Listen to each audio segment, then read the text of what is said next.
नमस्कार. श्री स्वामी समर्थ. श्री स्वामी समर्थ महाराजांच्या कृपेने तुमच्या सर्व चांगल्या इच्छा आकांक्षा पूर्ण होत हीच महाराजांचरणी प्रार्थना. यावर्षी महाशिवरात्री आली आहे. रविवार दिनांक 15 फेब्रुवारीला. माघ कृष्ण चतुर्दशीला महाशिवरात्री साजरी केली जाते. 15 फेब्रुवारीला चतुर्दशी तिथी ही सायंकाळी 5:04 सुरू होते आणि 16 फेब्रुवारीला सायंकाळी 5:34 चतुर्दशी तिथी संपते. त्यामुळे उदय तिथीनुसार आपल्याला महाशिवरात्री ही 15 फेब्रुवारीला साजरी करायची आहे. महाशिवरात्रीला 4 प्रहर सेवा करण्याला विशेष महत्त्व आहे. 4 प्रहर सेवा कशी करावी आणि कोणत्या वेळेत करावी? 4 प्रहर सेवा करता असताना आपण शिवलिंगावर कोणत्या वस्तू अर्पण कराव्यात? त्याचबरोबर महाशिवरात्रीला निश्चित कालामध्ये देखील पूजा करण्याला विशेष महत्त्व आहे. निश्चित काल कोणता आणि निश्चित कालामध्ये आपण कोणकोणत्या सेवा करू शकतो याची माहिती आपण आजच्या व्हिडिओमध्ये घेणार आहोत. तर व्हिडिओ स्किप न करता शेवटपर्यंत नक्की बघा. नमस्कार मैत्रिणींनो, मी सारिका भक्ती विश्वमध्ये तुमचे मनापासून स्वागत करते. हिंदू धर्मामध्ये सर्व व्रतामध्ये महाशिवरात्रीचे व्रत हे सर्वात महत्त्वाचे व्रत मानले जाते. महाशिवरात्रीच्या मध्यरात्री भगवान शंकरांचे परम तेजस्वी अस्तित्व पृथ्वीवर सक्रिय होते. यावेळेस शिवतत्व हे अधिक पटकन कार्यरत असते. हा काळ सर्वात महत्त्वाचा मानला जातो. यावर्षी निश्चित काला उत्तर रात्री 12:28 ते उत्तर रात्री 1:18 आहे. या निश्चित कालामध्ये आपण भगवान शिवशंकरांच्या जास्तीत जास्त सेवा करण्याचा प्रयत्न करायचा आहे. या वेळेत आपण भगवान शिवशंकरांचा जलाभिषेक करू शकतो, पंचामृताने अभिषेक करू शकतो. त्याचबरोबर आपण रुद्राभिषेक सुद्धा करू शकतो. या वेळेत आपण भगवान शिवशंकरांचा ओम नमः शिवाय ह्या मंत्राचा जप करू शकतो.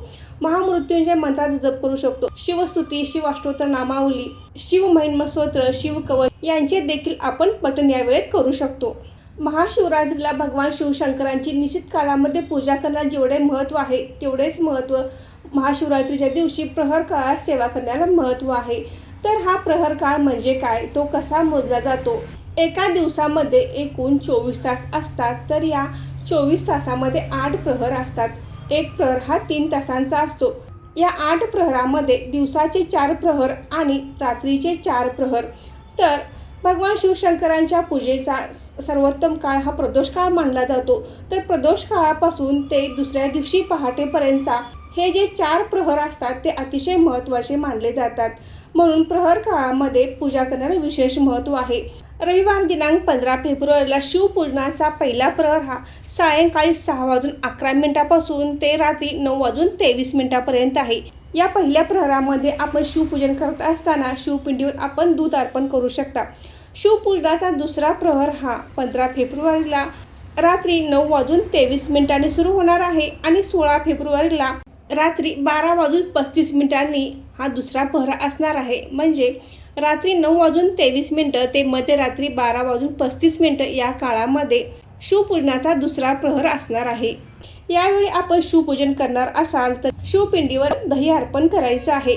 शिवपूजनाचा तिसरा प्रहर हा 16 फेब्रुवारीला रात्री 12:35 ते 16 फेब्रुवारीला पहाटे 3:47 आपण या पूजेच्या तिसरा प्रहरामध्ये शिवपिंडीवर तूप अर्पण करू शकता. शिवपूजनाचा चौथा प्रहर हा 16 फेब्रुवारीला पहाटे 3:47 ते 16 फेब्रुवारीला सकाळी 6:59 हा चौथा प्रहर असणार आहे. तर या वेळेत आपण शिवपिंडीवर मध अर्पण करू शकता.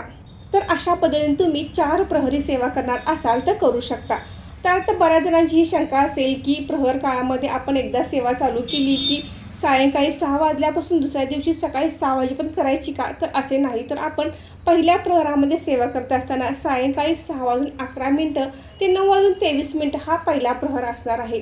तर या पहिल्या प्रहरामध्ये आपल्याला काय सेवा करायची आहे? तर आपण अभिषेक घालणार आहे, त्याचबरोबर ओम नमः शिवाय म्हणणार आहे. तर ही सेवा आपण या 3 तासामध्ये कधीही करू शकता. तर असे आपण 4 प्रहरामध्ये जी सेवा करणार आहे, जो मंत्रजाप करणार आहे तो अभिषेक करून ती सेवा करायची आहे. महाशिवरात्रीला जागरण करण्याला विशेष महत्त्व आहे. जर तुम्ही निश्चित कालामध्ये सेवा केली, तिसऱ्या प्रहराची सेवा केली आणि त्यानंतर तुम्ही झोपणार असाल तर झोपू शकता. परंतु तुम्ही चौथ्या प्रहरची सेवा करणार असाल तर तुम्हाला आंघोळ करूनच सेवेला बसायचं आहे.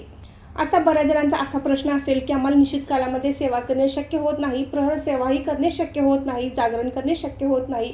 तर तुम्ही 15 तारखेला महाशिवरात्री दिवशी ब्रह्ममुहूर्तापासून दिवसभरामध्ये रात्री देखील निश्चित काळामध्ये कधीही सेवा करू शकता, रुद्राभिषेक करू शकता, प्रदोष काळामध्ये सेवा करू शकता. महाशिवरात्रीचे व्रत करणे म्हणजे उपवास करणे, शिवलिंगाची पूजा करणे, जागरण करण्याला विशेष महत्त्व आहे.